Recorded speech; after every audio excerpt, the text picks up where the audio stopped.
Ce qui caractérise la situation, c'est incontestablement inquiétude et mécontentement. Hausse des prix, salaire insuffisant, impôts trop lourds, avancement du paiement du solde de l'impôt pour 1973, problème de l'emploi, voilà les grandes questions qui sont posées aujourd'hui, et j'ajoute maintenant le problème des travailleurs immigrés. Dans cette situation, la combativité est grande, elle s'exprime d'ailleurs, et elle va s'exprimer sans aucun doute, et par contre, la majorité gouvernementale est inquiète, et on le comprend, parce que les luttes s'appuient maintenant sur l'existence du programme commun de la gauche qui a été approuvé et ratifié par plus de 10 millions de Français et de Français, ce qui donne confiance aux travailleurs et aux masses populaires, mais inquiète la majorité gouvernementale. D'où sa politique de renforcement de l'autoritarisme, de recherche de l'union sacrée. Dans cette situation, nous disons, nous, il convient de tout faire pour que les luttes se développent pour imposer la satisfaction des légitimes revendications. Et nous ajoutons que c'est dans le développement des luttes que se préparent les conditions pour aller un jour vers un changement de régime et de politique pour le triomphe du programme commun de la gauche.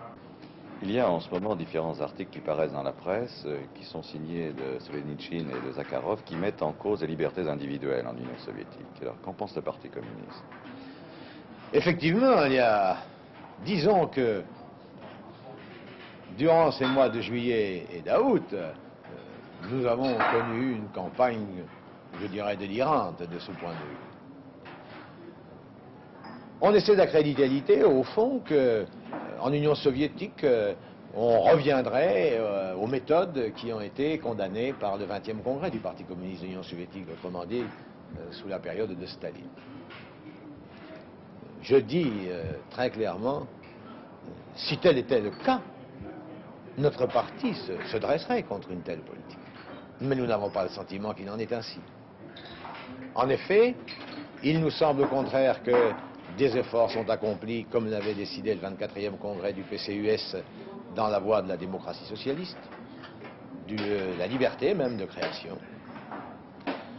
Et quand on regarde de près tous ces articles, toutes ces publications, on s'aperçoit au fond que ça tourne toujours autour d'une dizaine de noms, d'une centaine de noms, qui d'ailleurs s'expriment, tiennent des conférences de presse, publient des articles, donnent des interviews.